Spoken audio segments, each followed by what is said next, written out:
Good morning, everybody. You are tuned to Computers 2K Now on the Nissan Communications Network. I'm Amnon, your host for the next couple of hours, along with Gal. Good morning. Good morning. And Spence is here. Good. Nick is going to be late. Got to a few have the minutes. wave, right? Let's do the every day we start up with the wave. Our number is 919-518-9773, Computers 2K Voice on Skype.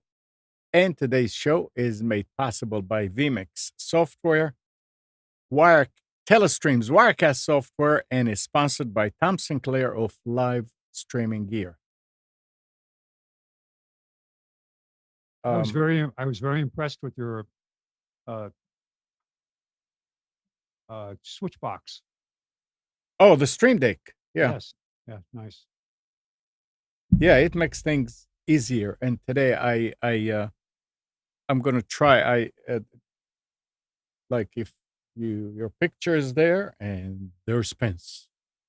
Yes. I'm going to very try cool. and see how it actually works. I was saying, we were talking in the Skype Hangout. I was thinking about switching to Zoom because I really thought that it shows the person's name at the bottom somehow, not like a lower third, but identifies them. Well, And maybe there's a setting where you can add it. no, it No? only shows it in the thumbnails Oh. that are at the top. It shows who's who, but when And it where does comes that in the thumbnail? Where does that information come from? You have to name from, the no, thumbnail. you do it on your when you log in. That's where it's coming from. It doesn't have this like database of Nope. Facial recognition that goes out and Oh, finds yeah. it and Uh-huh. assigns Right. a name to the person. Right. Why not? Oh, Spence. We're there, right? It's there. We just have to. I'm figure out how to just capitalize surprised. on it. I'm just surprised that a program like Zoom doesn't have that ability to show it. But I guess at this point, Hangouts doesn't have it either. Well, can't you It use used to be, with Zoom? Can't you use other clients? not that I know of. Because I thought it was SIP based, so you could use a generic client. So don't they get their Mm. client? But I remember when we were selling this stuff, we used Yeah. open source clients and then adapted them. When So- you use Zoom, the other side has to have Zoom also, and that's what I was asking. Oh, if right. Yeah. So all right. So it is proprietary. Okay. but we'll see. They took that ability out of Hangouts some time ago. Do you remember in the early days you could go into the tools and create your own Oh, lower? Yeah, and Lower- you had they had plugins that you could go Yep. download. They have all kind of plugins for Zoom, but it's only to identify the meeting itself, not each specific Participants. person. So we'll see. So what else is going on? I had a very interesting experience with one of the credit reporting bureaus yesterday. Uh-oh. You mean bad experience? 90% bad. It wasn't until the very end that I actually got them to do what I was asking them to do. But Can you talk about it? yeah, I can. Well, the one that had I won't say the name, but I'll imply the credit reporting bureau that had the huge data breach. Yeah. Who shall rename who? If you just say that, people know who it is, right? Equifax. Well, oh yes. Well, I needed to do a temporary lift. Right. I have everything frozen, right? I needed to do just a short-term temporary lift. Mhm. And so I went to the other reporting bureaus, and both of them I was able to do it right. Actually, did you know that there are four? Yeah. Yeah. So the other one, and I can't remember the name of it. I have it with I Inno have it, much. Inno something. yes, Innova. Innovis, something like that. Yeah, Yeah. Innovus, I think it is. Yeah. Yeah.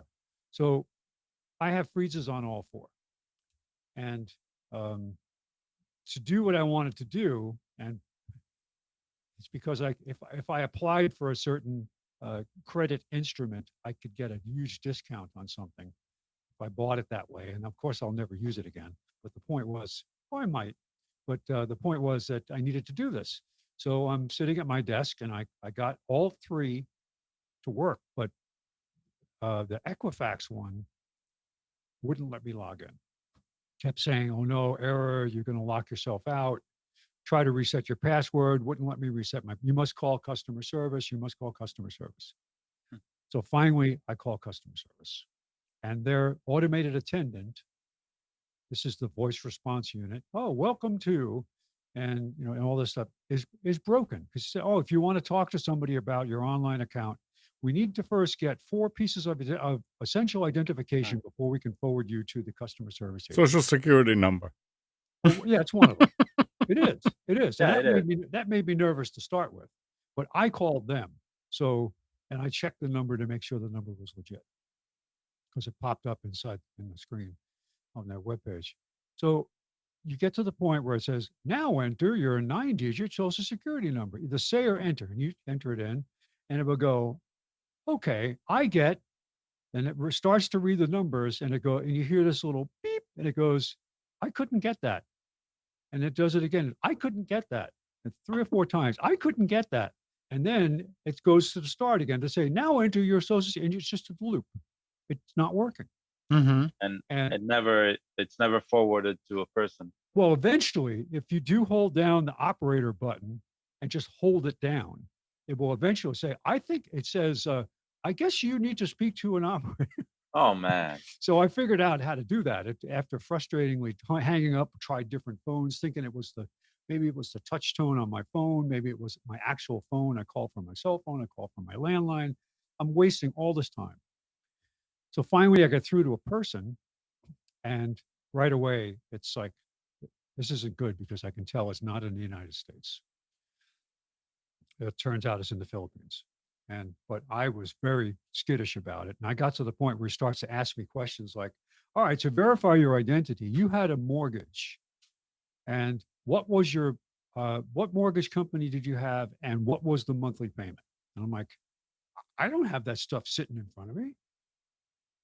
So I say, hold on. And I go and I get out, and I get the information. I come back and give it to him. Okay, well, you have a major credit card. What is the minimum monthly payment for this month? It's like, oh, God, and I'm thinking, Wow. this doesn't sound right to me. And I said, I'm sorry, but I can't continue with you. And I hung up because I'm thinking this is bizarre.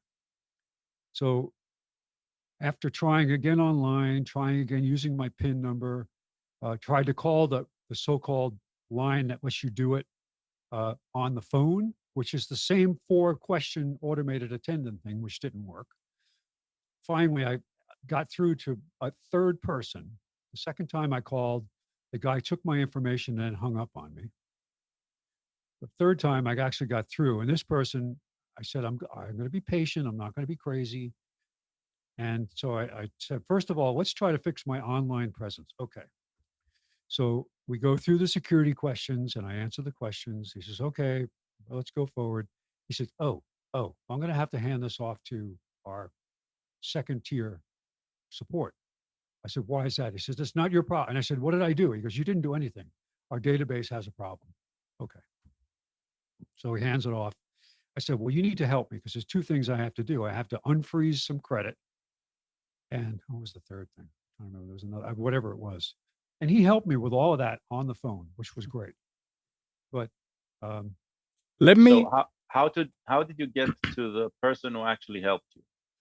I got to the point where I got so many errors in the automated attendant, I could hold down the operator key or the 0 button on the phone, just hold it for like 6 seconds.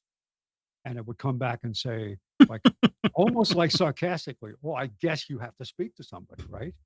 So. All right, let me ask you this. But sorry, I'm not. No, go ahead. Go ahead. But you did the same thing the first time when you got someone from. It failed so many times in the automated attendant that it automatically sent me. But it was like 20 minutes into this experience before it actually detected, hey, there must be a problem. He needs to speak to a live person.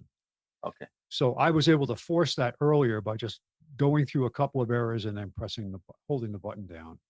And it actually forwarded me to a live body.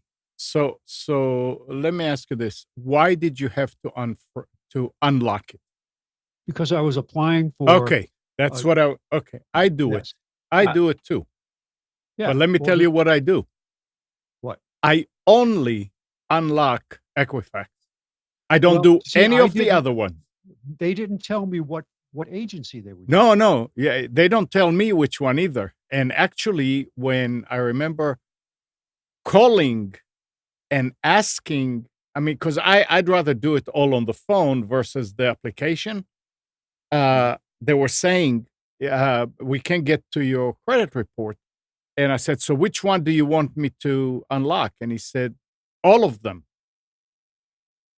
And I said, okay, thank you. I went ahead. I unlocked Equifax because I figured, they already had the breach. If they're going to breach, let them happen. Wow. And I called again. And the girl, this time I talked to a girl and she said, blah, blah, blah. Okay, everything is fine. And from then on, this was like about 6 months after the Equifax thing. I did it maybe 2 or 3 times, and every time all I do is I just unlock Equifax, let him and say that it's for 1 day, and I let them know that it's okay for 1 day, and they go ahead and they do it, and never had a problem again, because I know to go through all of them and unlock it. Geez, it's not something you do every day. The other ones are easy. You have a PIN number, you go online, you fill out something, boom, it's done.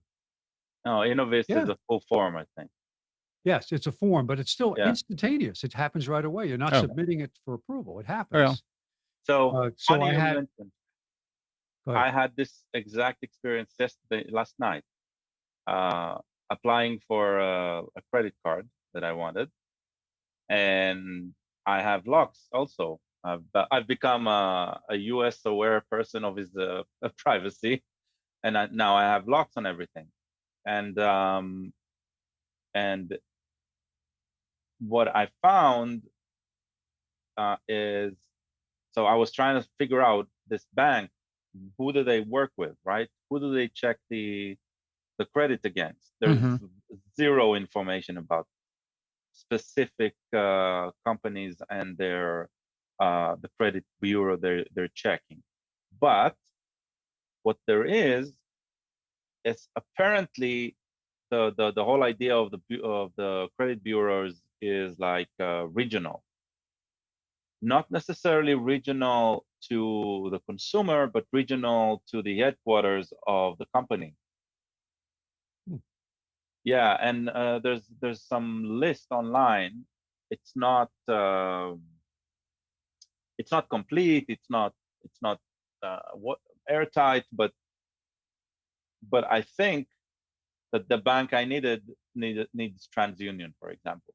Okay, so TransUnion is the only service that allows temporary lift. You give it dates. Well, I did that with all of them. I was able to enter dates for a temporary lift with all of them. Really? Yeah. So with Equifax, I only have an on-off. No. No, that I was able to do a temporary lift at Equifax. I couldn't do it. I had to do it through the agent. Well, But- maybe maybe Go, on the agent but side, go on the app ahead. side, I can't. Keep going.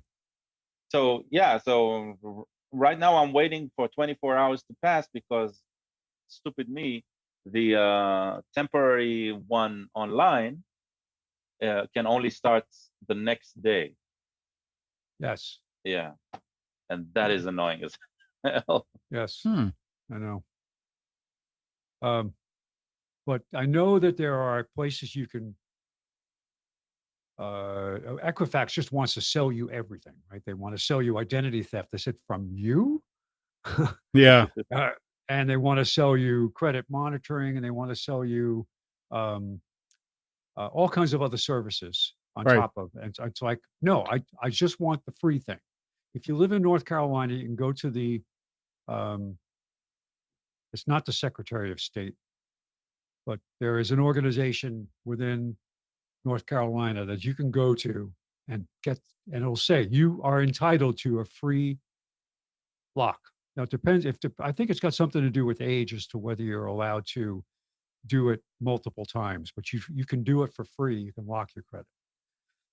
And now I think everybody does it for free anyway because of the exposure and the bad publicity. But what is it? This North Carolina Department of something or other. Well, whatever. No, It is. yeah. Maybe it's the Attorney General. I don't know, something like that.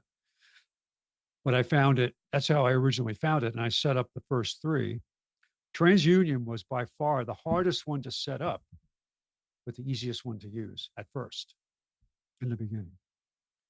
Because you could, once you had it set up, but just getting the account registered for Pam and I was like, it was very amateurish at the time. This was 2 or 3 years ago.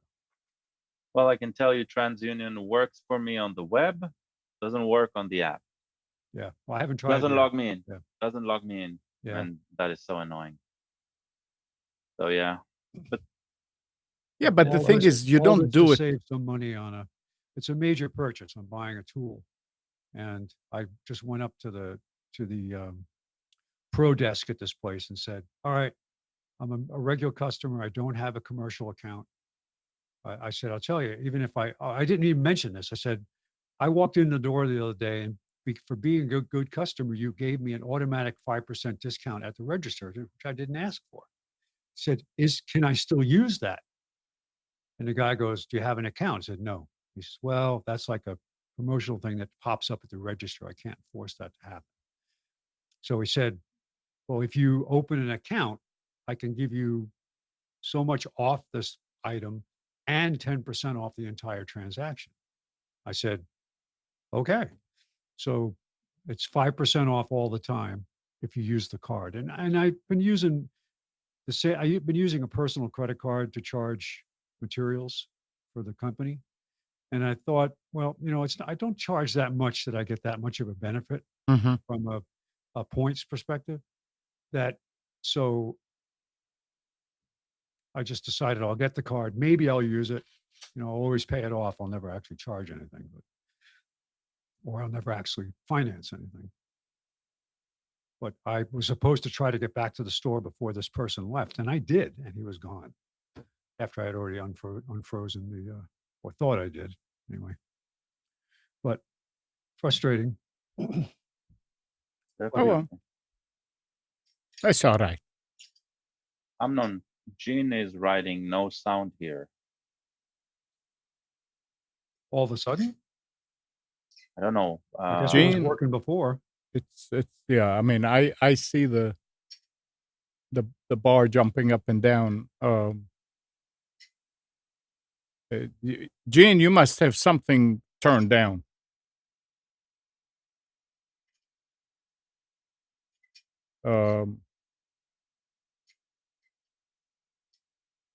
You try using your phone and go into the mobile. Yeah, I mean, John link is and try to saying, just listen from to the It's- audio stream.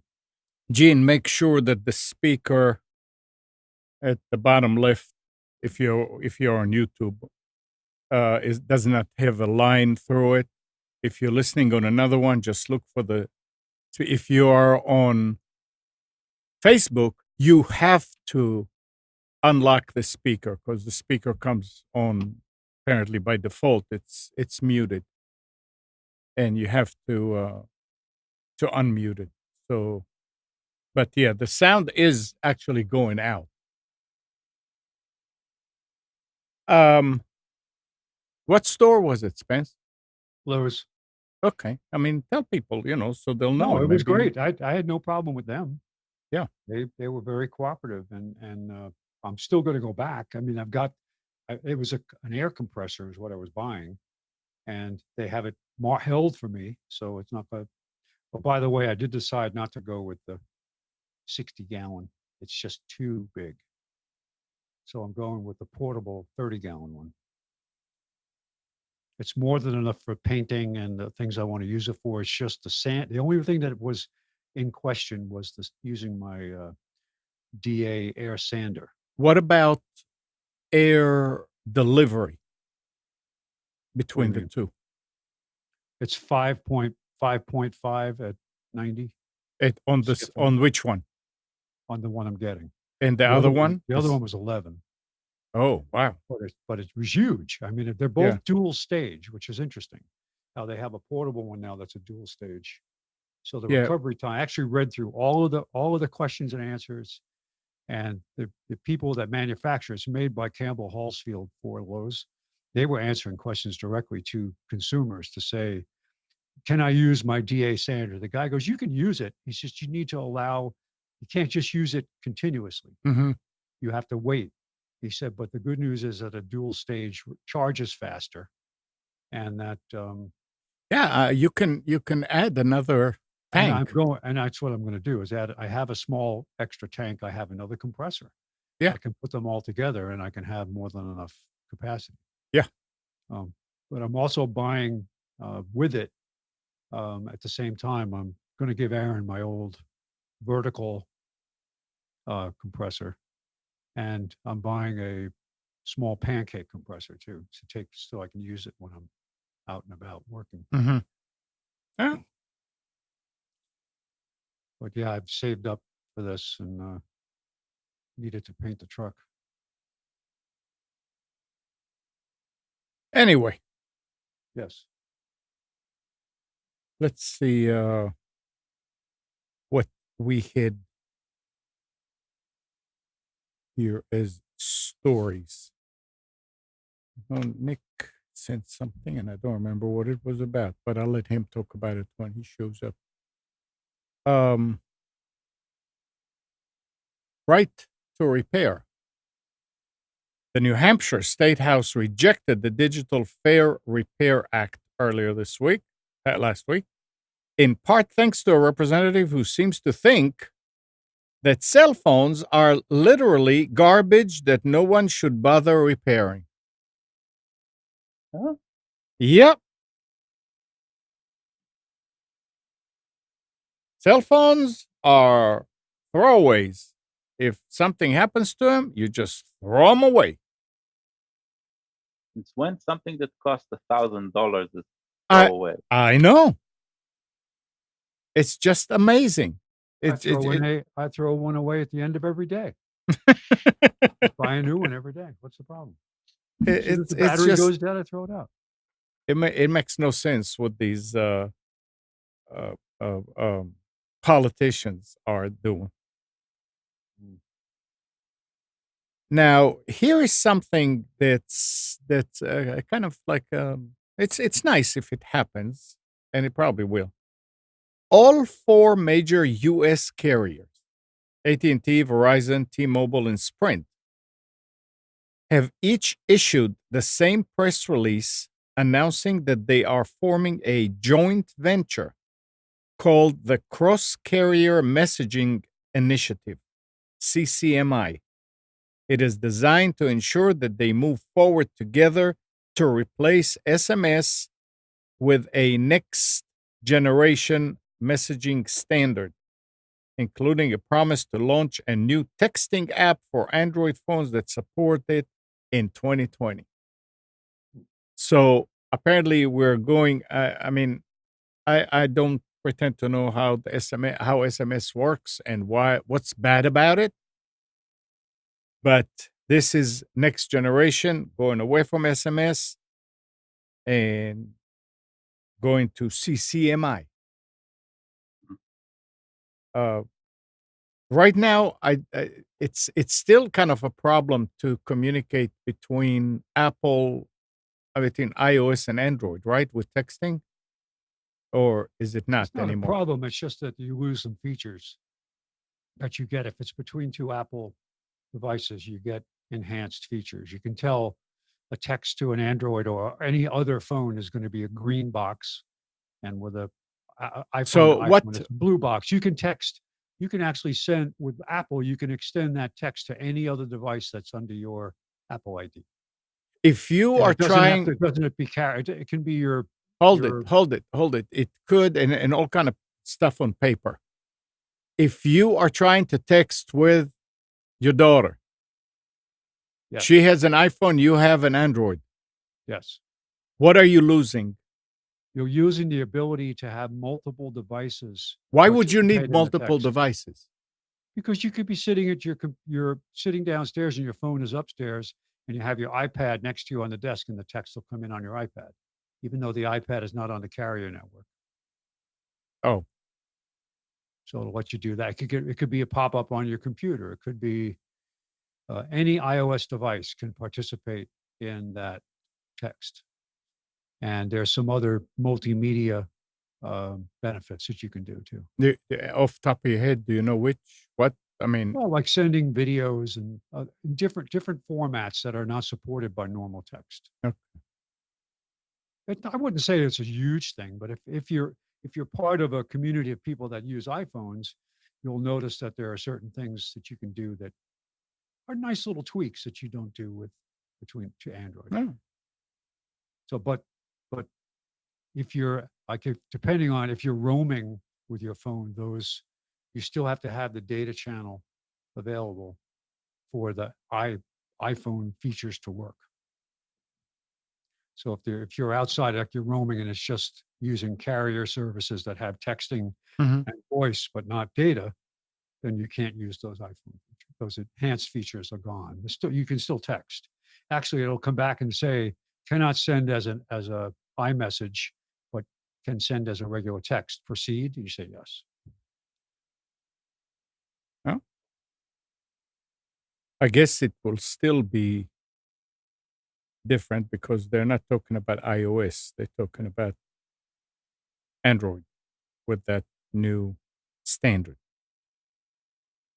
So we'll see. Interesting. And last week we were talking about VPNs, right? Yep. Did you hear NordVPN? Oh yeah. Yeah. That was a bad one. Yep, the What network. happened? They were compromised. They were hacked. Oh, Yeah, let me take that out. I remember talking about this with Nick. It's amazing. You know, you try and you try and you try, and wherever you turn, somebody is. It's like a whack-a-mole. So let's talk about what's special about Nord. Okay. Remember last week we talked about VPNs, and there are different parameters that makes a VPN provider attractive or unattractive to what you're doing. Right. There is one supposedly unbiased list that tracks a lot of aspects of these services, whether they preserve their logs, whether they're clear about what they're doing, whether and one of the most important thing is where are they operating from. Okay. NordVPN, let me open that list because that was a very, very good one. VPN comparison.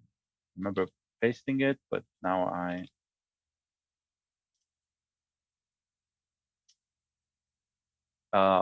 so one of the aspects that goes on the list is something called 14 eyes, 9, 18 eyes, like the number of eyes that are 5 eyes, 9 eyes, and 14 eyes. Okay. And that is basically in the US, North America, there are, the whole idea is networks of automated tracking by the governments around the networks around the world. And so systems that are within the United States, they're under what is called Five Eyes. And systems that are in Europe, they're the US network, the North American network, and the European network, and another one which I don't remember right now. They all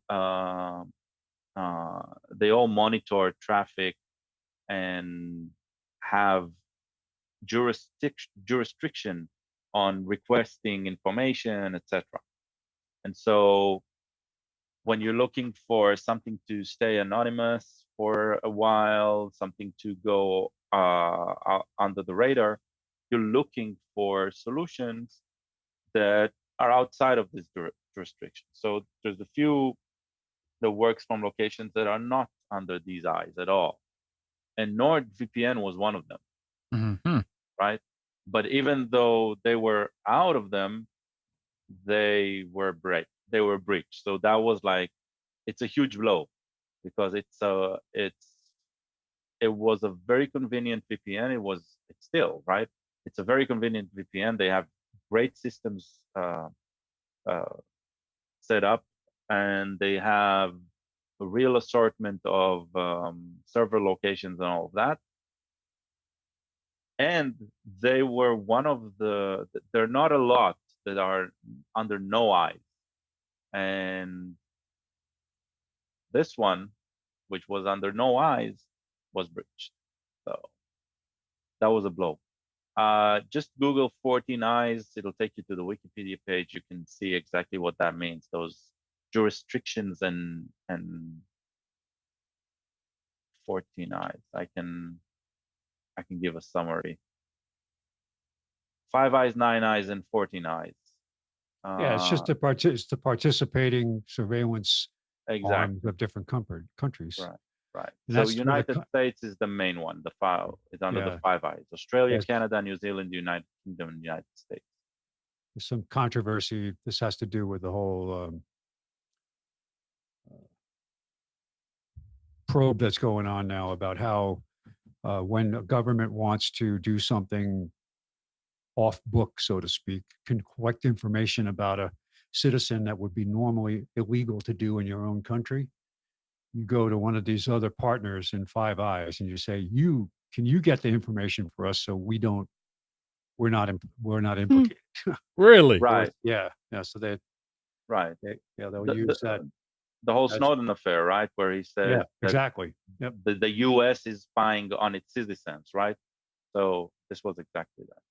Yep. How they were doing it with stealthily. Yep. Supposedly. But all that information is collected somewhere, no matter how stealthy you are. Yeah, that's true. And that's why you want a non-logging VPN, which are hard to find. Everybody at least have a 24-hour log. And it also makes sense in a way. They still need to validate and track and identify. Right. I'm actually surprised that they reported the breach because theoretically, they're not supposed to know. Well, what happened is that so the attacker gained access to a specific server, right? They have a network of servers that provide service, and their endpoints. So people connect to these servers. If you do it manually, you can use their tools, and then you don't really care which one you're connecting to. You want to, I don't know, connect through the UK, then you just choose the UK in their nice graphic tool, and it does the connection. But if you're working from a command line, then you have the option of specifying a specific server name. And those, they have lists providing the server names and all of that. So the attacker gained access to a specific server. What they issued out in their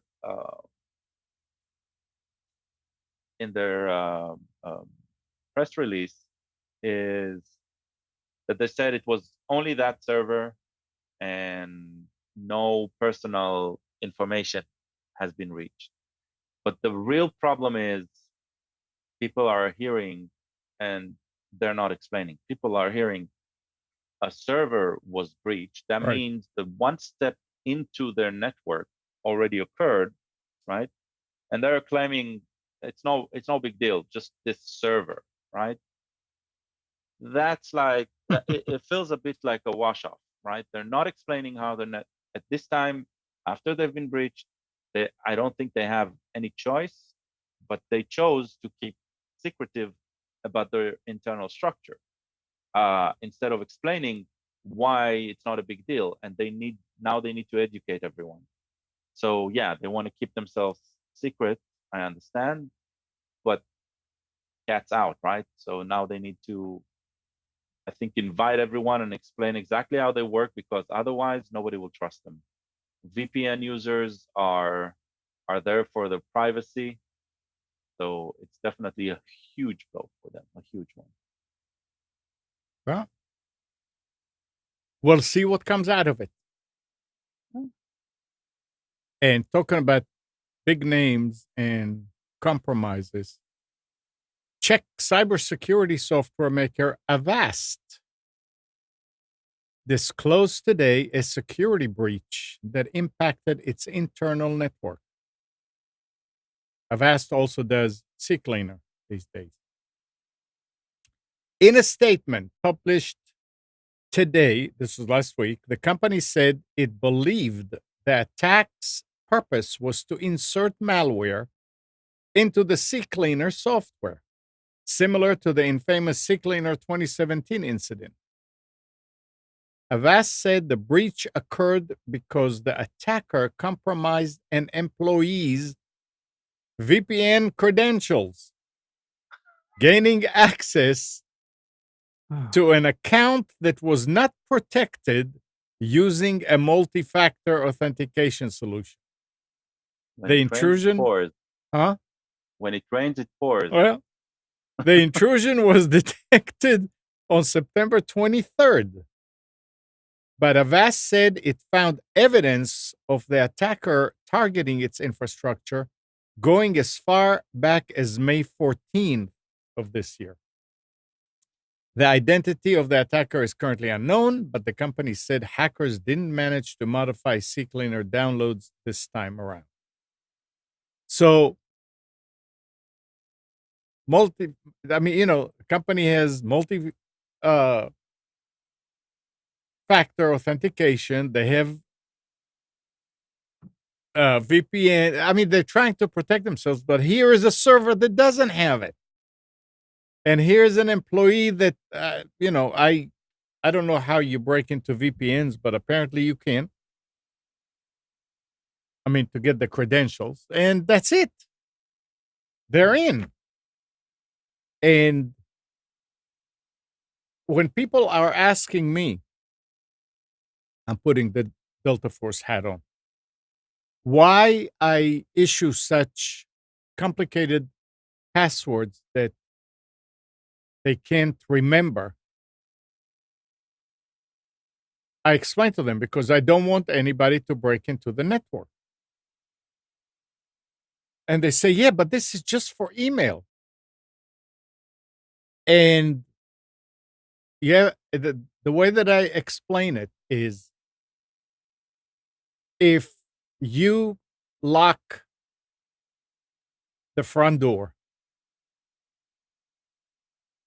and each and every door in your house, if somebody is trying to come in the front door, they have to worry about people looking at them trying to do something. I mean, it's another factor that you say, well, I don't want to Actually, be seen. statistically, they say that most robberies during the day come in the front door Yeah, I know, no, I because know. people they But pretend to be delivery people and yeah, but it's nobody pays still attention. something to worry about. Now, if Yeah. you manage to get into the front door or into any room, let's say through a window, now you're there all by yourself.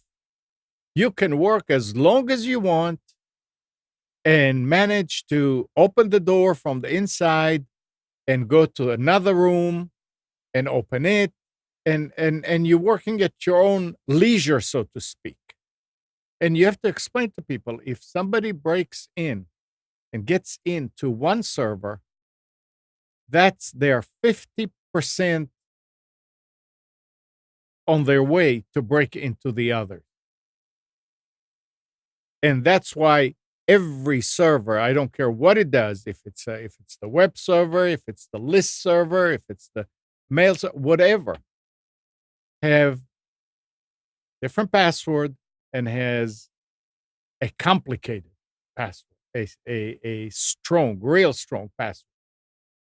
Here, somebody just got the credentials of his VPN. I mean, come on now. And that particular server did not have multi-factor authentication. And now people are worried about their Avast and about CCleaner. Yeah, they said, oh, they didn't manage to do anything. Well, that you know of. yeah, I can tell you this. The next time CCleaner, which I use, comes up and says there is an update, or if Avast comes up and says there is an update, do you want to update it now? I'm going to say no. I'm going to wait a few weeks and see what happens. So it's always, I mean, the company will always lose. There's no But you see, the next time it prompts to update, yes, update, because this one is currently has a chance of being compromised. Yeah, well, so but I'm going to wait about a week or two. That's the thing is, I don't want to get something that's out there on bleeping computers and it may be compromised. It's just, I mean, it and remember, and I tell a lot of people that if you're using CCleaner, you really shouldn't be using the registry cleaner every time. You should not do it. You should just use the cleaner. The cleaner just goes and delete your temporary file. Sure, they can put something in there that will do something else. But if you don't use CCleaner for 2-3 weeks, and again, it depends what you do with your computer.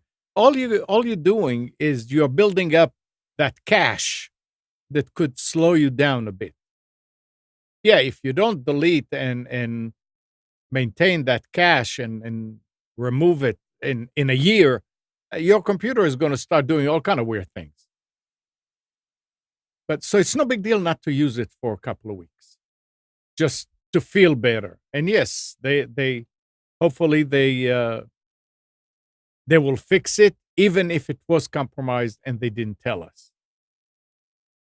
And I use both. I use Avast and I use CCleaner on different computers. And yes, I am worried. What if they're lying? They would never lie. What are you No, saying? they would not lie. No, No. Why would they? Yeah. If you like your VPN, you can keep your VPN. Suspense. Sorry. Let's see. So yeah, NordVPN, they're based in Panama. And In that's Panama? outside. Yeah. It's a That's- Panamanian I used- company, or their servers are hosted in. No, servers are all over the world, I think. But the company is Wow. based in Panama. That That's wasn't- why they're outside of the 49.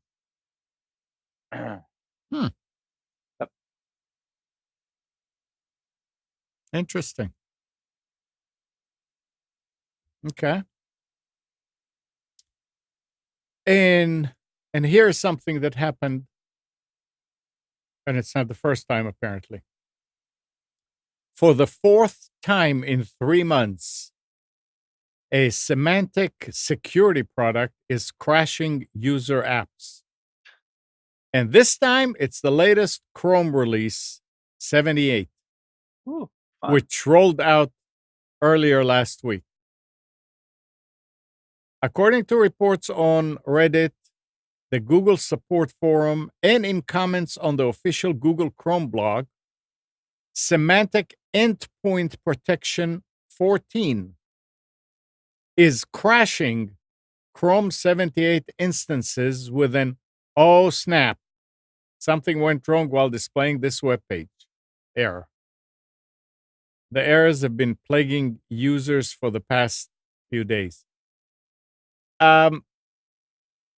This is again, I mean, understanding that one product has nothing to do with the other product. It's Chrome and Symantec Endpoint.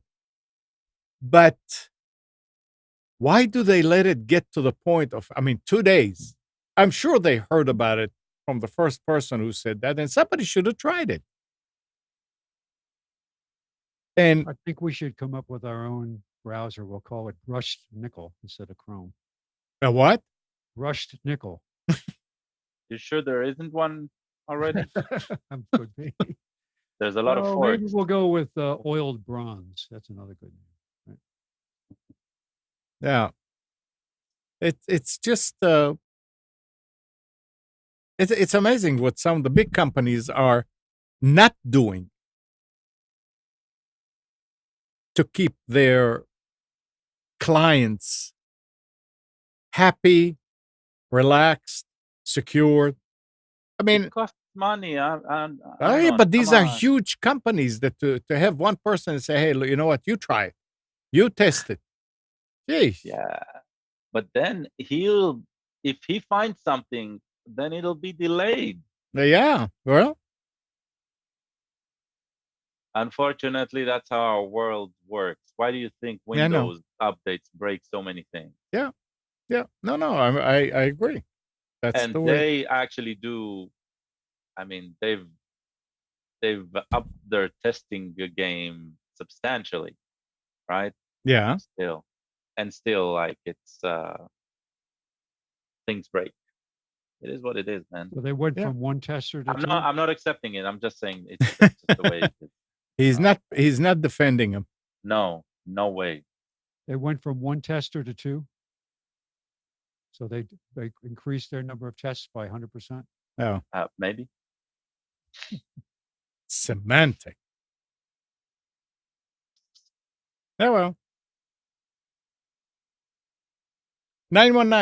919-518-9773. Computers 2K voice on Skype.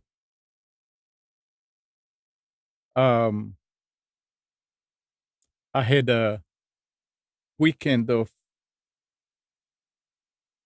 kind of problems with a friend who is on Comcast Okay. that could get all the bars on their local Wi-Fi, Mhm. but couldn't get anywhere.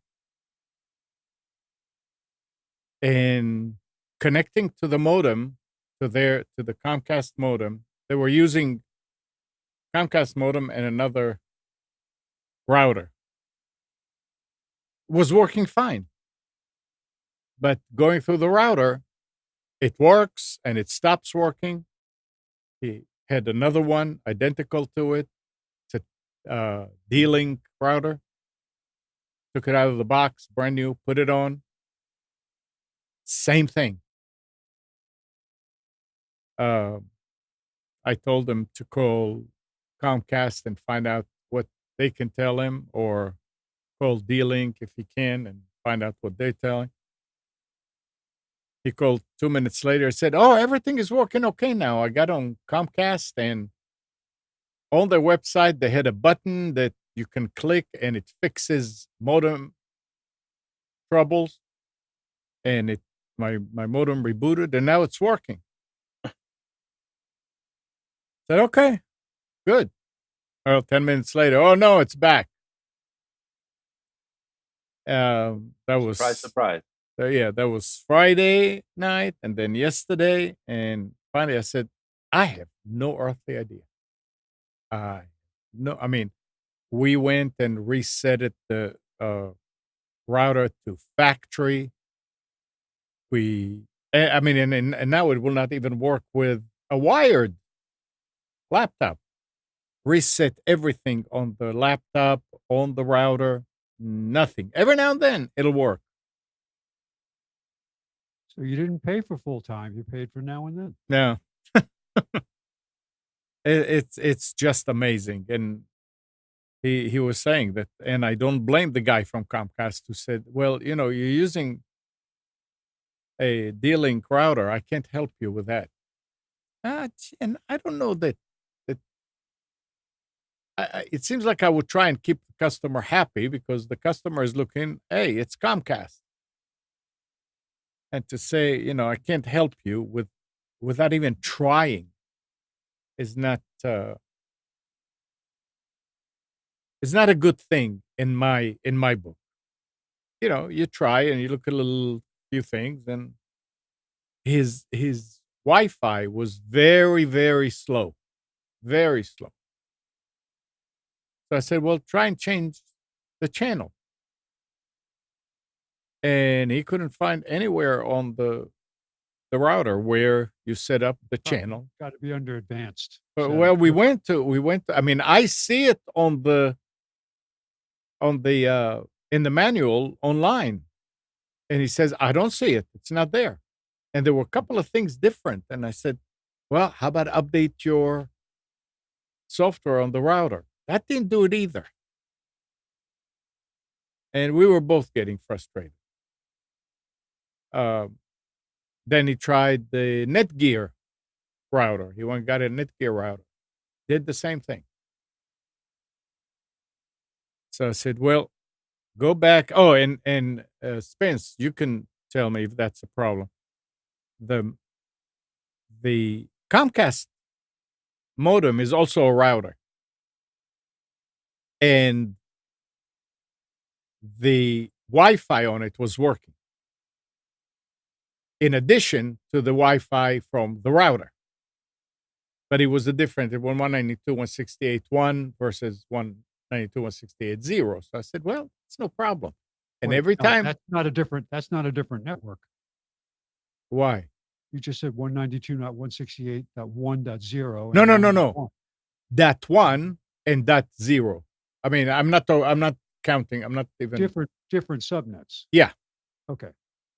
And every time he would connect to the Xfinity, things will work great. The guy, I mean, first of all, I was asking him, why doesn't he have the modem bridged? Because he has a router. And he said, "It was. I don't know why it's not now." So he called and they told him, "Yeah, we need to bridge it." And they bridged it and everything started working better, but only for a few minutes. So last night I said, "You know what? Just go ahead, put the Xfinity back on and put your original router on. Take everything back to the way it was, because at least you were getting some internet. Yes, it was slow, but you were getting it." And he did, and he said, "Okay, it's working and it's a little bit better." I said, "Yeah, don't go there, because in 15 minutes it's probably going to be it's all going to go to hell. But I couldn't figure out why. I mean, all it is come on, there's a router, one Well, it could, computer plugged into it. yeah, That's but it. then again, it could be a physical malfunction on the electronics, right? Of course, it And could be. But yeah, then he tried a different laptop. He tried a different router. So you are sort of like eliminating, unless it's something in the modem. Actually, he also got a Netgear modem and put that on and asked them to authorize it, mhm, because the guy at Comcast said that it may be a problem with the modem and it'll be right. next week before they come out. So he said, no, I need it now. So he went and got one. He can take all this back, he said. Yeah. But that didn't do it either. It's just, I don't, I couldn't tell him what The to do. the ghost in the machine. Yeah. That's it. It's the Yeah. ghost in the machine. Yeah. Well, maybe you should try after Halloween when the ghosts go back. You should buy a Ouija board. Is that the new Good. going to be the new default configuration tool? Is a Ouija board? Wait a minute. I need to set up my VPN. Hang on. Okay. we all set. Spence, you ready for specials? I think I am. Let me see. I I have it on think I one of- am. one I of the think screens I here am. I somewhere. think I am. I think I am. did. I did preload it here if I can only find it. Ta-da! Ta-da, ta-da. Not there, not there. Wait a minute. Let me see. One more screen. Well, I'm just going to have to load it. Give me a second. I thought I put it up there. I must have been browsing away here. So the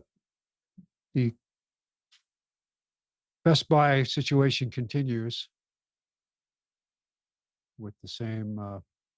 Actually, it was a little more difficult this week to actually browse for anything. It seems like it's getting more and more confusing as time goes on here. What about Trying the to- baseball? Oh well, yeah. Well, we were. You did a great job at the game last night. People loved it. Amnon, Gal, did you Man, know there's that a lot Amnon of did there are a lot of live cranes and update to the World Series crowd on Windows 10 updates at the stadium last night. It was great. People were like, why? They were all saying, like, why didn't somebody give me this information before? It was amazing. He was part of the pregame show. It was excellent. Good job, Amnon, by the way. They're going to ask you back. Maybe you'll get a gig with all of Major League Baseball. We'll see. Oh. All right. That, especially the guy on the bottom left, he really liked it. He was very happy. So, all right. Computers 2K Now specials for October 27th, 2019.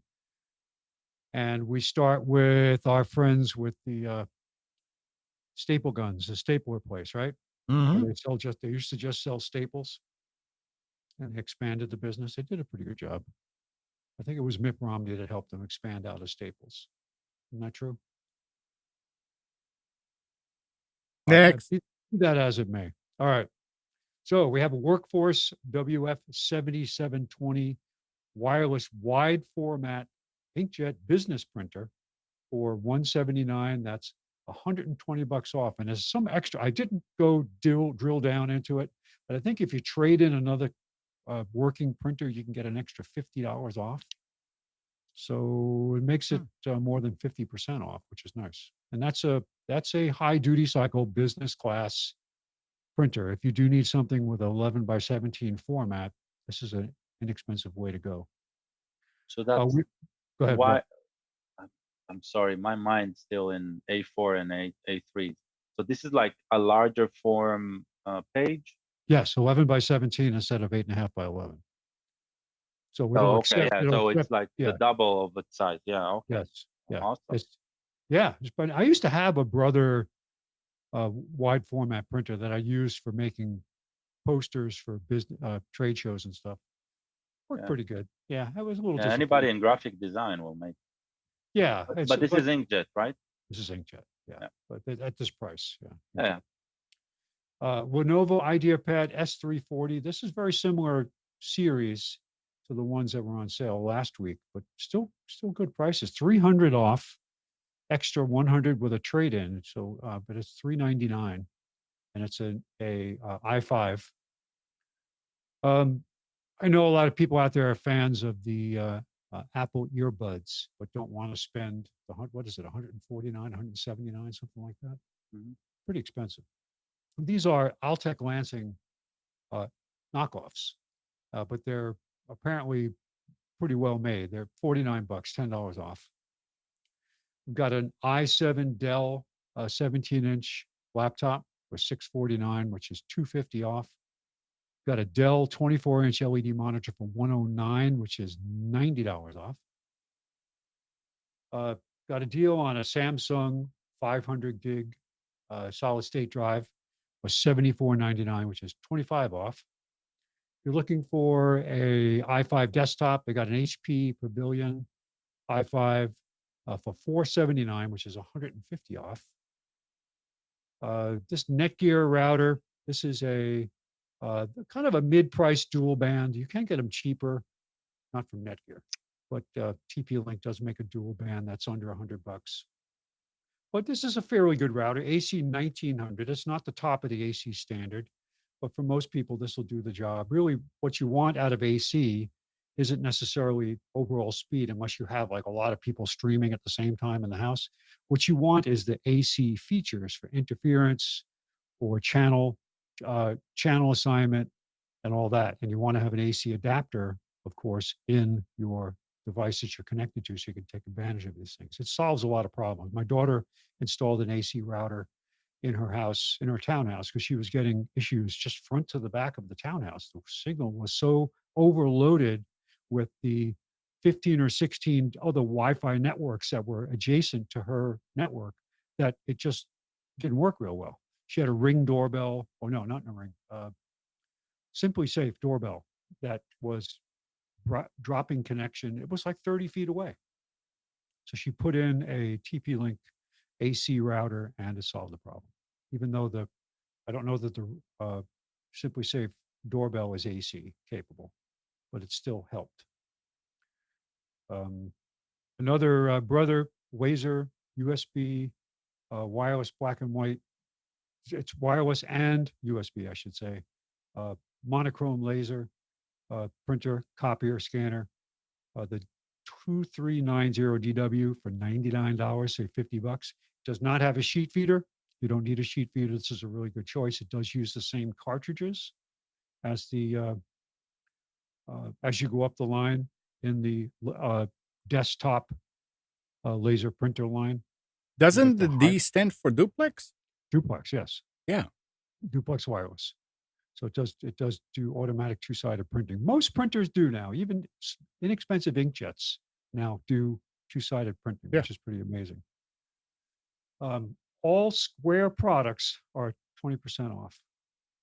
Square makes some nice stuff. The retail stuff that you can get for stores now, with the way they manage and tie to your inventory, and the way they set up the transactions and all that. It's actually very nice, very well done.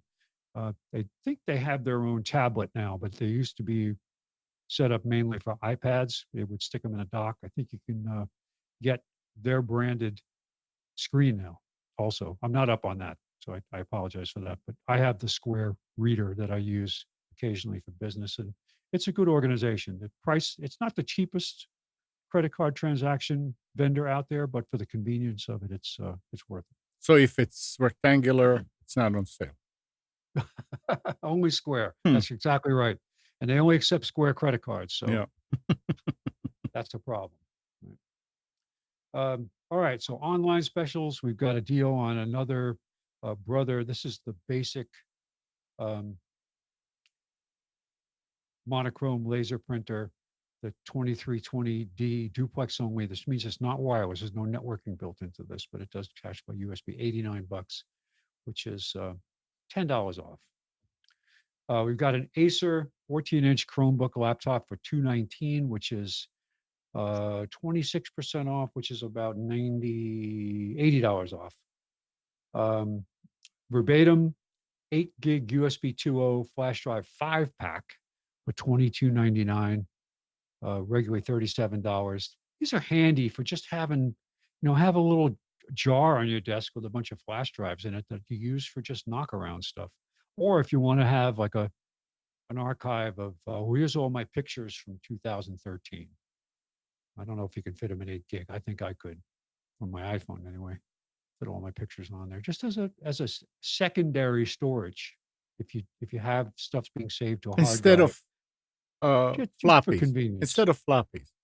Exactly. Another way to store stuff. I have so many 1 gig flash drives. I must have 50 of them because they used to give them away at trade shows. Mm.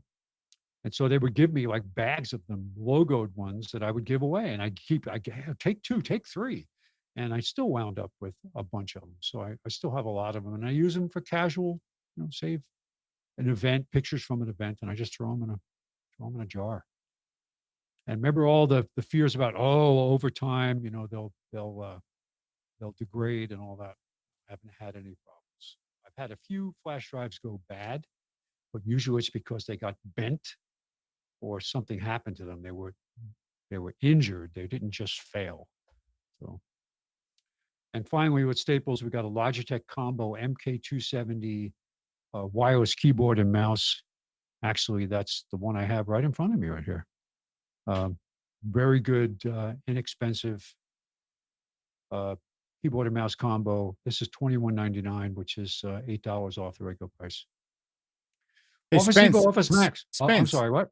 Is your mic pointing away from you? Slightly. I don't have it pointing directly at me, but it's not a directional mic. Oh, because when you Well, look it's the way I always have it. Interesting. Okay, no, Why? keep going. All right. Does it sound weird? It's every now and then your voice gets real low because you're Well, I turning. might be turning my head. That's my own problem. Okay, yeah, keep going. Yeah. Okay. Stop Office turning Depot, your Office head. Max. Oh, all right. I can't look at the screen then. I can't turn my head. Actually, let me do this. Since I'm not on camera, I'll move the microphone so it's directly in front of my left monitor, which is what I'm using. So I don't even have to have my eyes pointed at it and look straight ahead. And now you don't see the specials. Come on, man. What the special there? Take my word for it. The specials are good. Thank you very much. All right.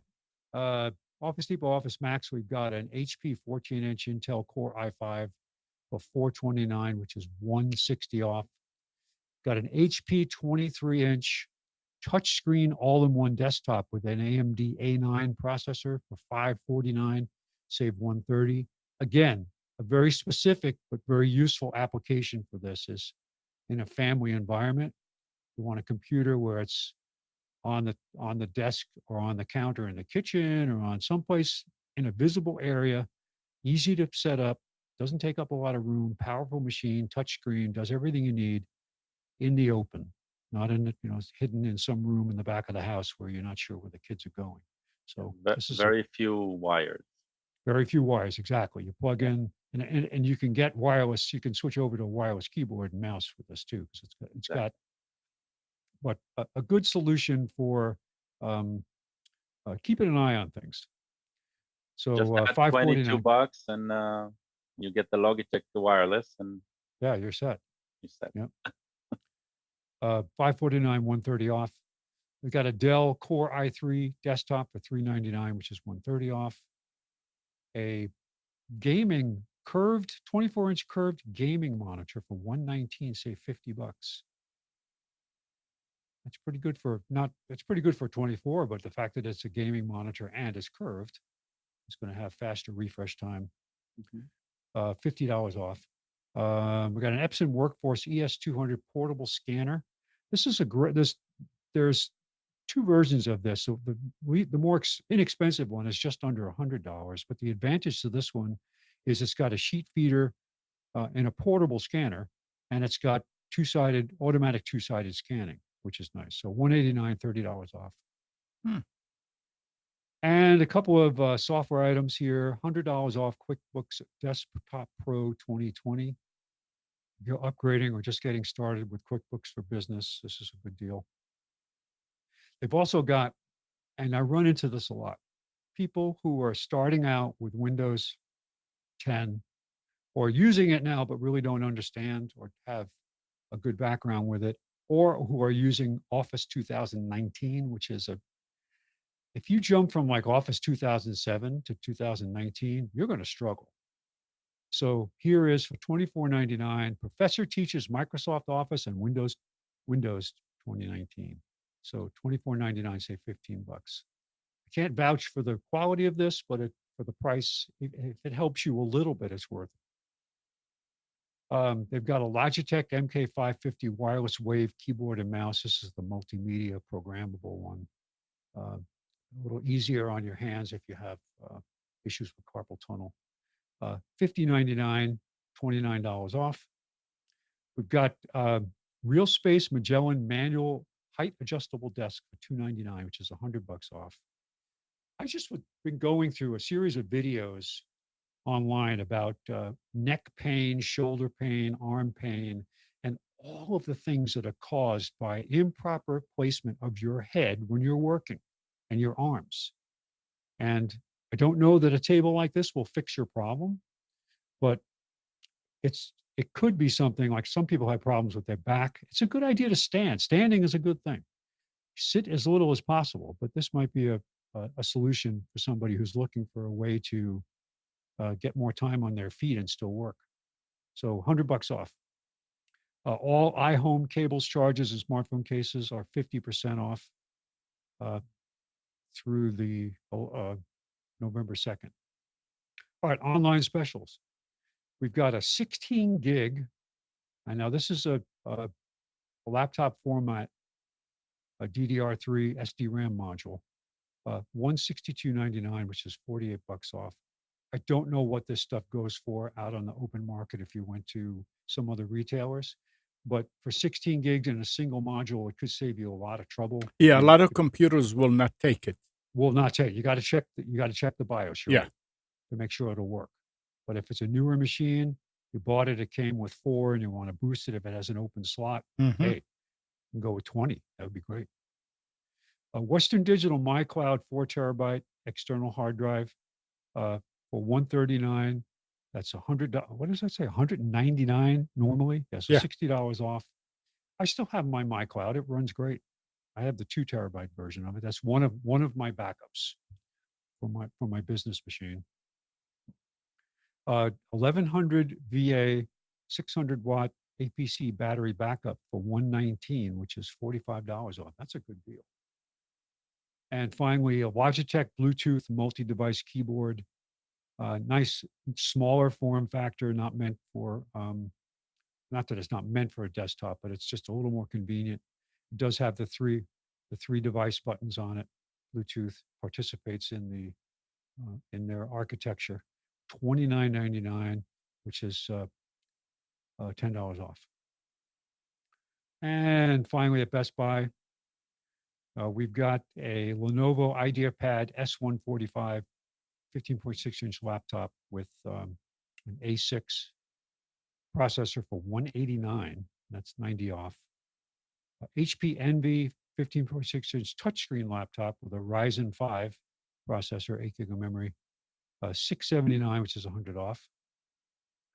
HP desktop AMD Ryzen 3 for $379.99, save 80, and that's got a 256 solid state drive and 8 gig of memory. HP 27-inch monitor for $149, 100 off. Western Digital Easy Store 8 terabyte USB 3.0 drive for $129. Wow, that's 70 off the regular. Yeah, that's a good deal. $70 off the regular price. Yeah, they also have, I think it's still on, the Seagate 10 terabyte. Oh, for 160. It's a 10 terabyte, the same form factor. Yeah. Wow. Yeah. That's just a little scary. At what point does physics overrule the size? I don't know. I have I bought too many of these 10 terabytes already. So Still I think I working have good. I think I have 6. I have 3 over here and 3 in a remote location for backup. Cool. So yeah. Okay, so getting into the weeds here, I'm a fan of Apple Play, Apple CarPlay. We have it in my wife's Volkswagen, and you do need to have a double DIN space in your car if you're trying to upgrade to this from your existing radio. A lot of cars that have integrated audio and other controls pods makes it really hard to put these radios in, but you can get aftermarket pods, very expensive. I know for my daughter's Honda, it has the radio and the climate controls all built into the single pod. And the pod replacement, which gives you the climate control, but gives you a double DIN radio opening, is $550 just to get the pod. So you can install a nice new radio. Hmm. So that puts us the reason why it's important is her radio, half the buttons don't work. Like you can't scan up, you can only scan down, and you can't change the time. So you have to try to disconnect the battery and reconnect it at noon so that the time is right. Hmm. Kind of wacky. But here we are, $349 for a Kenwood Android Auto Apple CarPlay built-in Bluetooth receiver with free installation, $349, which is $100 off. And they've got a SanDisk Ultra 32 gig micro USB card for $999. That's $8 off. Not a big deal on price, but these things are really handy. If you've got a phone that's got a slot for a micro USB card, you can greatly enhance the number of programs and videos and stuff you store on your phone. Mhm. And it's pretty seamless. You can separate it when you look at the storage. You can look at either the SD card or the onboard memory, but from a logical perspective, it doesn't care. From an operating system perspective. Okay, and Amnon. Now this was fascinating. I had no idea they still made boom boxes. And this particular one is the Ion version. I actually have an Ion turntable, USB turntable. This is actually a USB boombox. Yeah, that's it's a very small one. It's small, but still, for $99, 40 off, you can play cassettes. It doesn't play CDs, but it's got an AM/FM radio in it, and it converts. So if you have a cassette you want to capture as a digital file, you use the USB cable, you connect it to your computer. They have software, and you basically rip off the cassette, and it's a boombox. And I looked at the graphics of it, show the front, the back, the size, all the different settings, and all the different connectors on it. I mean, look at I look at the size of the speaker compared to the cassette, and it's just no, it's not a big thing. It's but if you have a lot of cassettes laying around and have no way to play them back, or you want to convert them, yeah. Hey, it's cheaper than buying a cassette deck, Yeah. right?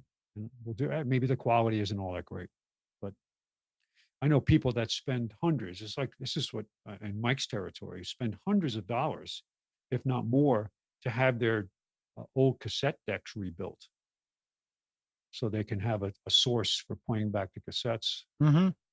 Or reel to reel, and have a way to capture stuff that's on these things.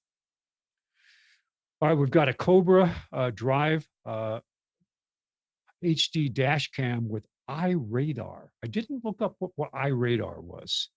Now, maybe it's a way, it might not be an actual radar detector, but maybe it's a way of remembering. I don't know. I didn't look it up. I didn't have time. But $129, save $20. So if iRadar is cool, it's great because you've got a dash cam that provides that iRadar service. I can't really identify the icons on here to know what it means, and I didn't have time to look at it. They've got a sale, $70 off the Simply Safe starter kit.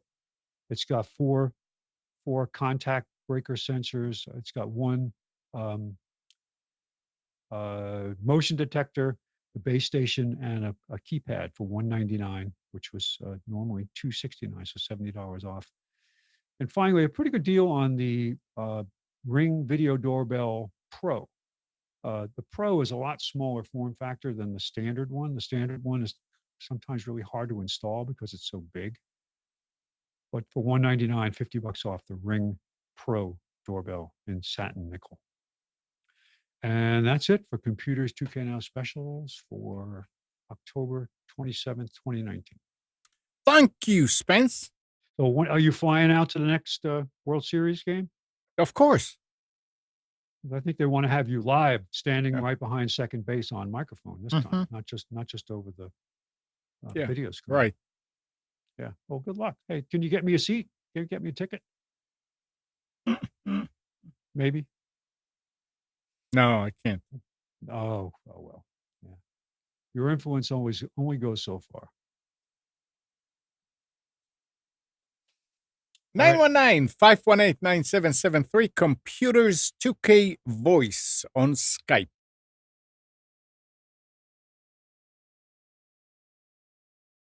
What else? Yes, sir. You have something?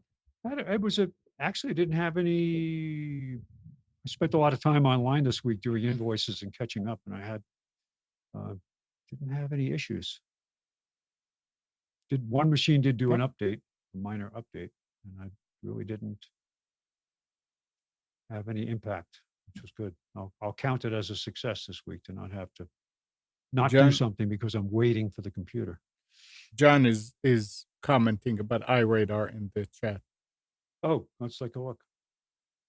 Is an app that combines GPS mapping and warnings from other. Oh, okay. So kind of like what Waze does, where you have people reporting cameras and police. Interesting. Yep. So it must use. I wonder what it uses. What the actual connectivity is. All right. Amazon last Thursday said that its profit for the 3 months ending in September fell to $2.1 billion from $2.9 billion in the same period a year ago, a decline of nearly 28%, as the company invests heavily to expedite deliveries. The company announced in April that it would spend $800 million in the upcoming quarter to make one-day shipping standard for customers who subscribe to Prime, its membership service. 3 months later, Amazon said the actual cost ended up being even higher. The company's shipping costs for the quarter hit $9.6 billion, up 46% from a prior year, as it worked to cut its standard delivery time for Prime in half.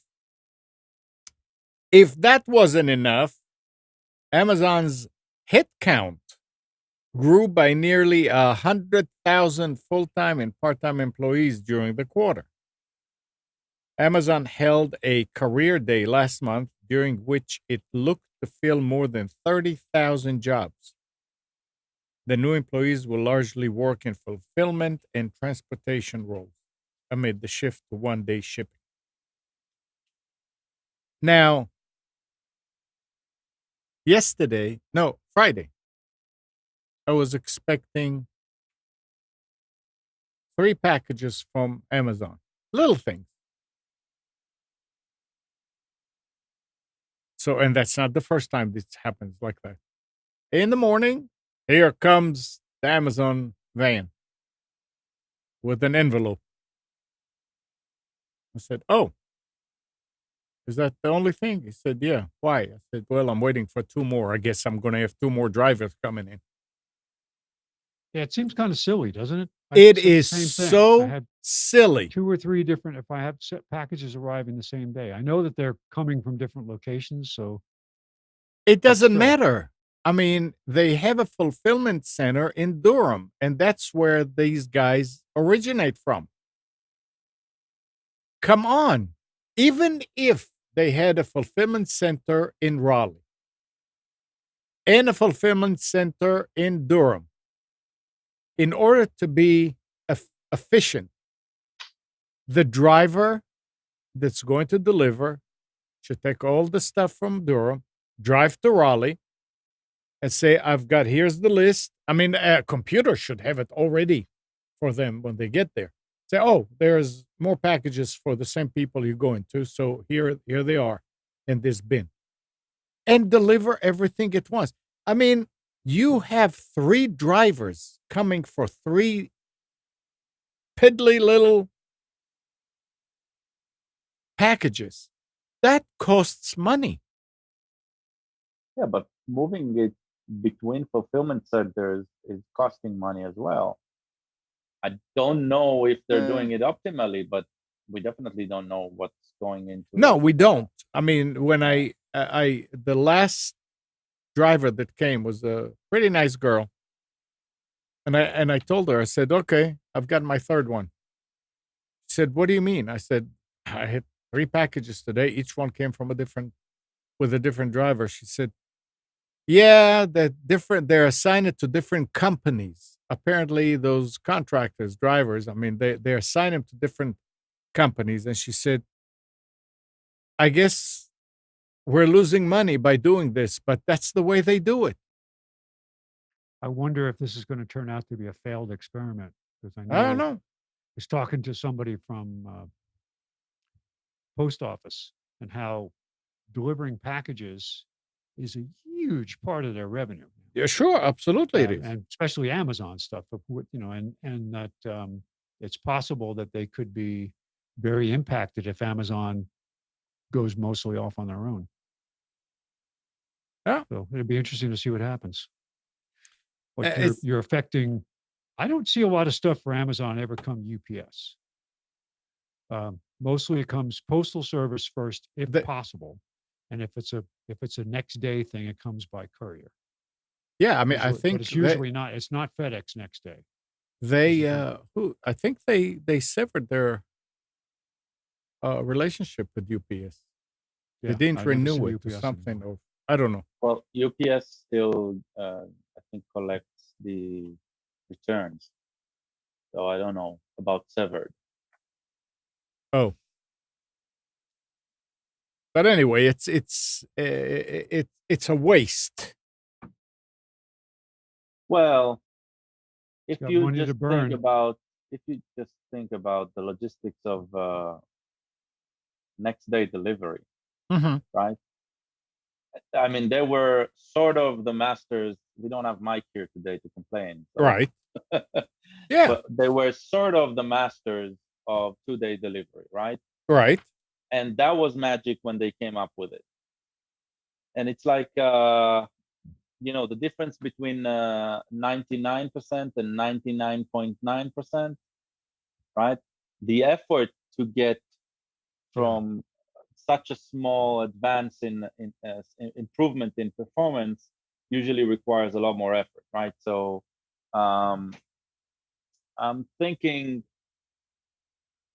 they are the first who are going to do it large scale. I mean, everybody offers it in one way or another, but usually for a pay, right? They want to do it as a subscription thing, as part of the subscription and large scale. And as you said, their profits were down a bit, right, than what was predicted, or at least what was reported last year. Right. And most of it is due to the cost of this project. I don't think it's going to be a failed experiment. Not seeing how Amazon. Your mic just died. Let's try again. Yeah, no, it's okay. Okay, sorry about that. I don't think it's going to be a failed experiment, but I'm sure they're going to learn a lot from it. And maybe one of the things that we're going to see improve is we're not going to see a van come 2 or 3 times a day, right? Hopefully. Or maybe we'll start seeing them come 10 times a day and just bring the packages in pieces. I mean, we don't know what will be more effective, right? That's what I'm saying. Well, I mean, they still have, if you recall, right? Bezos was the first one to talk seriously while everybody was laughing at him about drone deliveries, Yeah. right? And that seems to going to become a reality sometime soon, right? And you're going to say that's not expensive. That's going as the investment in it, the initial investment is going to be hugely Huge. expensive, Yeah. right? Yeah. So sounds to me like Amazon is keeping their what they used to do all the time, and it's trying to put the customer first. I mean, they are eating from their profits here, right? And they're always looking on the long run, and I think that is what makes Amazon unique to most of their other competitors. Oh. And yeah, I mean that's why we pay them, right? I think all three of us are Prime subscribers. So Yeah. Yes. right, we the thing with big companies is we love to hate them, but we all pay them. We all pay them, right? So it's Yeah. I mean, I don't I'm have intrigued. I want to see what they do next. So I don't have a problem with Amazon in general, but I hate to see waste. I understand. And that's my point here. It's come on. So I would recommend you read the Bezos biography. No, It I don't came have out a time for couple that. of years ago. I didn't say that I Because love Amazon. I said no, it's not about love. It's about understanding. One thing I can tell you is Amazon hates waste. They're they have always been really really frugal. What? Why am I so dark? because you have light behind you. Yeah. No, but you can't close it enough. Oh, Yeah. there you go. I need to do something about the light sensors on the camera. You need to do away with them to the automatic thing. You I don't tried. need. I can't. Oh, Yeah, I tried. There's no. Anytime I try to adjust them manually, it's way worse. but can't you just disable? Is that a If I Logitech? disable, then it's completely dark. It's like and the Oh, control around it is just terrible. interesting. Okay, Yeah. well, it's all right. You just you need to put a uh curtain over the window. Oh no, come on, don't do that. It's okay, it's fine.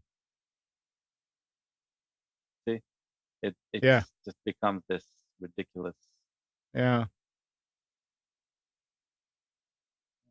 Nothing I can do about it, probably. You're trying to stay anonymous. That's what you do.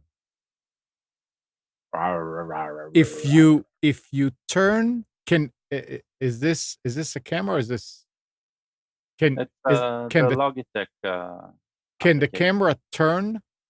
Yeah. No, it can't. It can only go up and down, but not sideways. What you need to do is you need to turn it so you don't see the window in the shot. If you don't see the window in the shot, if you turn it, then it'll be fine. Yeah, won't expose on it. Yep. That's the trick. But it's okay. Gal, it's fine. Yeah, I'll figure it out. Yeah, it's fine. Where were we? Talking about Amazon. Go ahead and turn the turn it down. So you go up. Yep, that's better. I don't remember where we were. No, we're done with Amazon. Okay. So listen to this here. We're talking about compromises. Nearly 7.5 million Adobe Creative Cloud users are left open to phishing campaigns after the records were left exposed to the internet. And that also involves, I think, Amazon because it's AWS. Well, Adobe Creative Cloud, which has an estimated 15 million subscribers, is a monthly service that gives user access to a suite of popular Adobe products such as Photoshop, Lightroom, Illustrator, and Design, blah, blah, blah. Comparitech partnered with security research Bob Diachenko to uncover the exposed database. The Elasticsearch database could be tapped without a password or any other authentication. This is what happens It's- when you have a technology that, oh, cloud, we have to have cloud. Everybody has cloud. So we need to build a cloud because that's the thing that everybody wants right now is cloud. What's our cloud sector? Well, our cloud strategy? I don't know. We need to hire somebody. Well, hire somebody right now. We need a cloud. Yep. And they put the cloud together and it's not up to snuff. So it says that. Yeah, but you're talking about a huge company Oh, you are. Yeah. That that doesn't. has already had security issues in the past, Why did it happen? right? They don't learn. They don't learn. They You're only exactly right. they only grab for the money and they don't learn. And this is so infuriating. Yep. Oops. Absolutely. Yeah. Oops. Exactly. Oops. That is one thing. Did- We were talking about Amazon, right? Yeah. That is one thing I don't get from Amazon. I don't get an oops on stuff like security and privacy. Because Right. they have enough people working on it. They understand that they're a platform, hopefully, even though they're selling things, right? Yeah. It's, so I don't know. They said that because of the way no authentication, no password, they're offering an attacker access to email addresses, account information, and which Adobe products that user purchased. The data did not include payment information or passwords. The user data wasn't particularly sensitive, according to who? But it could be used to create convincing phishing emails aimed at Adobe users, according to Comparitech research Paul Bischoff. So the information exposed in this leak could be used against Adobe Creative Cloud users in targeted phishing emails, he said. Fraudsters could pose as Adobe or a related company and trick users into giving up further info such as passwords, for example. Because now they know what they're using. They know their address. Hey, we're doing this and that, and we want you to come in because we have a free app for you, whatever. Did you want to hear about another great oops? Did you hear about this week? Biden came out with an outreach to Latinos called Go with Joe, which is in Spanish. It's what is it now? I gotta find. So, totosconbiden.com. He comes out and he announces this program. Everybody with Biden, they forgot to register the domain name. Oh, come on. So Trump got it. Are you serious? And now you go there, and here's what the screen looks like. Is it? You see what I'm looking at here? Yeah. That's what's on the site, and it redirects everybody to Trump's site. Oh gosh, this is What he announced it. He's in a press conference. Go to the website, and it forgot to register the website. That is absolutely oh unbelievable. So it's like just you can't make this stuff up. Oh, yeah, come on, jeez. Oh, Lord. But oh well. Oh well, yeah. Oh well is right. All right, let's go a little bit toward Gal's expertise here also. The rise of streaming services could give cable companies an excuse to raise rates under a Federal Communication Commission order handed down on October 25th. They need an excuse? Well, Now they have now they have one, a legitimate. Okay. The order, which comes in response to a petition by Charter, finds that AT&T's TV Now streaming service qualifies as reasonable competition for conventional cable, opening the door to a massive deregulation in monopoly cable markets. Under the Cable Act of 92, local regulators are permitted to regulate cable prices in markets with only one provider. The provision is meant to prevent cable companies from leveraging that monopoly power to set unfairly high rates. When a new cable company comes to town, providers can file a petition to have those regulations removed. So Charter's case centered on a small group of territories in Massachusetts and Hawaii, but Charter's new competition wasn't coming from a competing cable TV service. Instead, Charter argued that AT&T streaming service, combined with the company's existing broadband offering, made up a close enough substitute for cable TV that Charter no longer counted as a local monopoly. Despite opposition from both Massachusetts and Hawaii state government, the FCC ultimately agreed, leaving Charter free to raise its cable rates. The way that I look at it is, okay, here comes a competitor. Competitor should lower the price. Take all the customers away from the other one. Then the other one will lower it. Yeah, but notice what they didn't say in the article. They didn't say they raised the price. They just say the ban was lifted. Yeah, from raising. They are now free to do it. Yeah, right. So my guess is they're investing. Yeah. I remember having lived in other large metropolitan areas where the utilities had 4 or 5 ongoing petitions to raise their rates going at any given time. They'd apply like I don't know what the window was they could apply, but every 3 months they would apply for a rate increase. And it would take about a year or 2 to get it through. But they always had something in progress planning on a rate increase. So it wasn't like it was based on actual operating costs. It was the fact that they knew they had to apply and it took a while. So they had a bunch of them in the works. And they get, this one got approved for 3%, or this one got approved for 2%. And it was like constant rate increases. Yeah. And that's not the only one that's making waves. Netflix has always been aware of password sharing and has never seemed to mind it.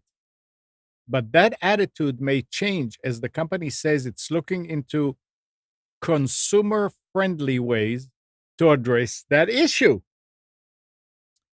When Guggenheim Securities, Michael Morris, asks about it, Netflix CFO said, "We continue to monitor it. We're looking at the situation and will look for those consumer-friendly ways to push on the edges of that." However, he noted that Netflix has no big plans to announce at this time in terms of doing something different with how password sharing works.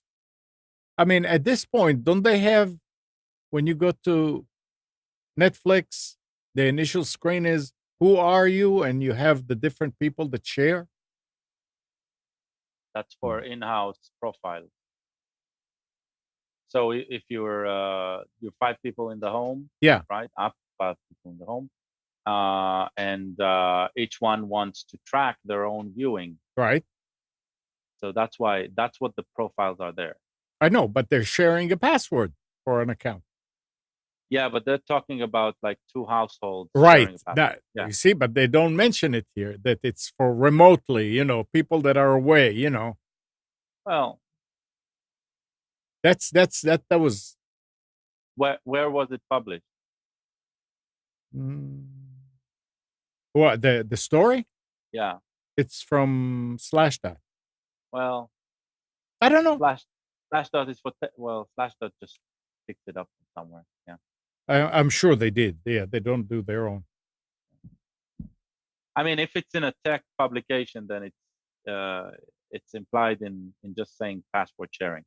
If it was like I don't know, New York Times or something, right? Then not explaining it, I agree with you. That's like hiding it. Yep. All right, let's see what else I have here. Unless, I mean, if you guys want to talk about anything, go for it. Facebook. I Go have ahead. one point. Go ahead. One point, something I read yesterday. I don't think it's new or anything, but it has been interesting. And it seems to be tied to Disney's. It's not necessarily something for homes and consumers, but it seems to affect us. It seems to be tied to Disney's purchase of Fox movies, and apparently there's a whole network of cinemas, commercial cinemas, that buy old movies to show, right, and get audiences to see, old productions of classics on the big screen. Yeah, they turn them into events. Sometimes just out of just instead of showing a new movie for like 4 weeks, they use, especially in the multiplexes, right? They use at least one of the cinemas to show one movie one time a month, right? And so they need to get those movies from the distributor. And what's happening with Fox's old catalog, which includes a lot of classics. It includes stuff like Alien, and the list was long there, but I forget. Okay. Apparently, Disney has put a stop to that since they purchased Fox. Something that they have been doing for Disney movies forever.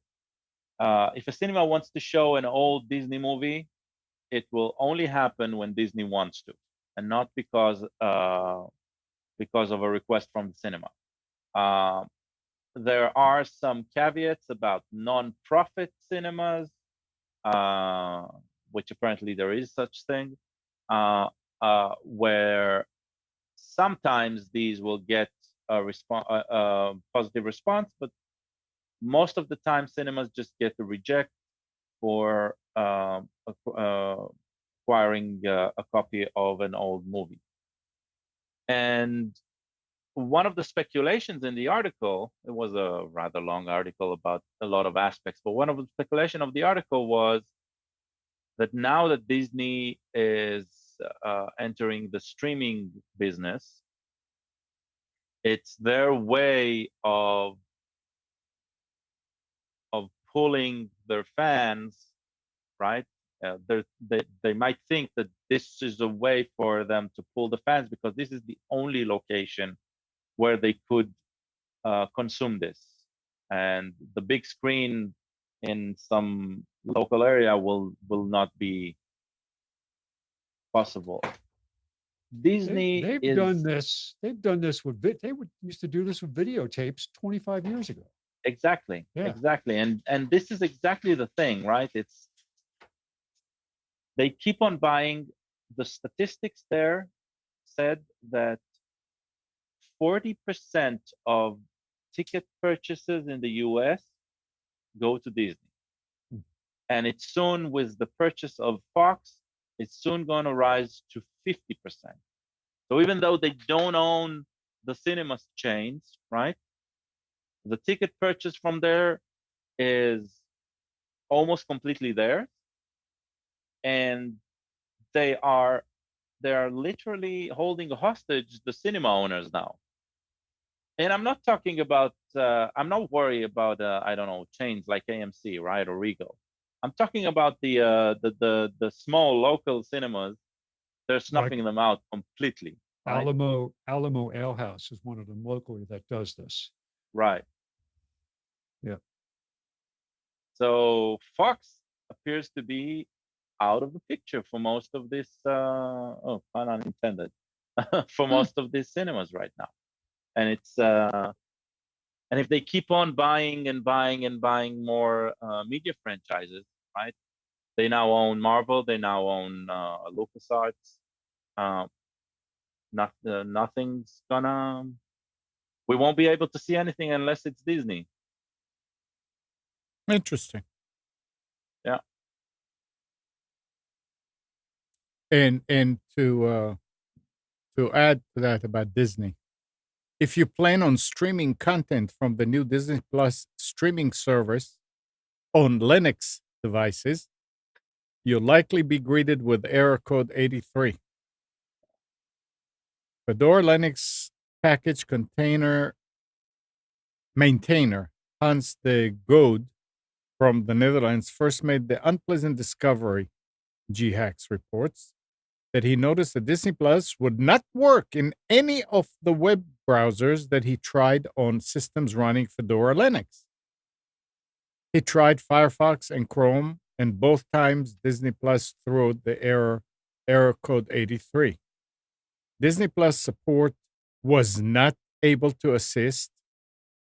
It replied with a generic message stating that the error was known and that it happened often when customers tried to play Disney Plus in web browsers or using certain devices.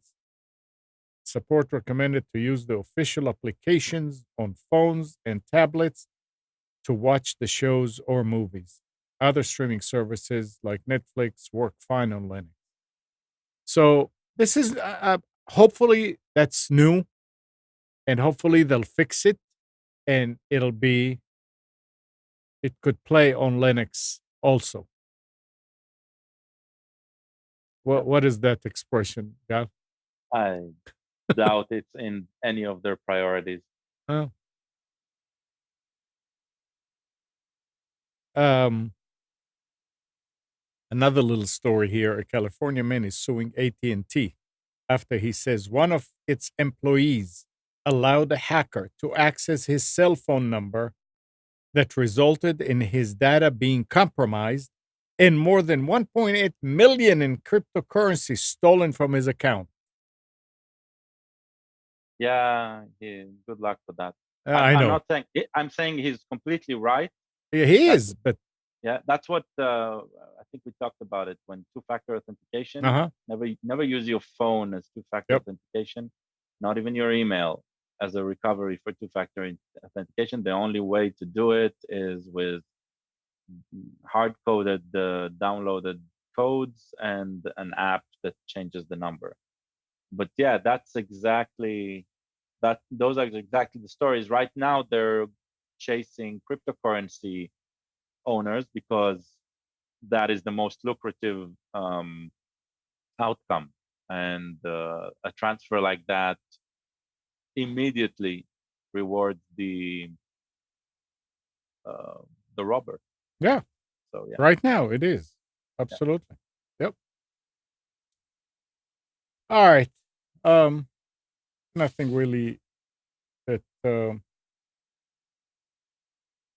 it's this time that we need to find it down, so I'm not going to go into any of the other stories. Anything else anybody wants to add? Just to have a good week and don't get stressed out. Okay. Turn your computer off. Sit out in the backyard and look at the birds. But then how can we be hacked? That's right. Where's the fun in that? Yeah. Oh, you can What's sit the out there fun? with your tablet. Take pictures of the birds. Okay. Well, on that note, thanks, Spence. Thanks, Gal. I don't know whatever happened to Nick. If He's he's still sleeping. sleeping, that's okay. That's fine. But it was fun.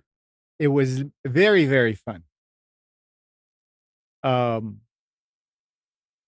Good morning, Kathy, Hannah, Nabil, Mac, Norm, Katie and Dina.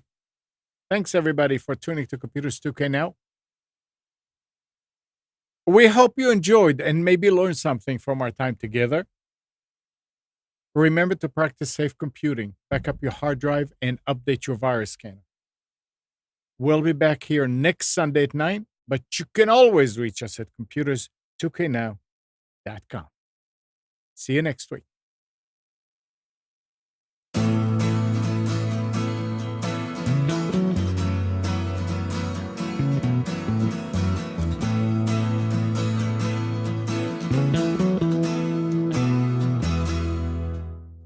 You are tuned to the Nissan Communications Network. If you tuned in too late, you can always watch each program in its entirety or download an MP3 audio file of it in the archives section at nissancommunications.com. Don't forget to subscribe to our YouTube channel, follow us on Twitter, and like us on Facebook. Sponsored by Telestream's Wirecast software, StreamingGear.com, Carolina Apparel, and DeltaForce.net.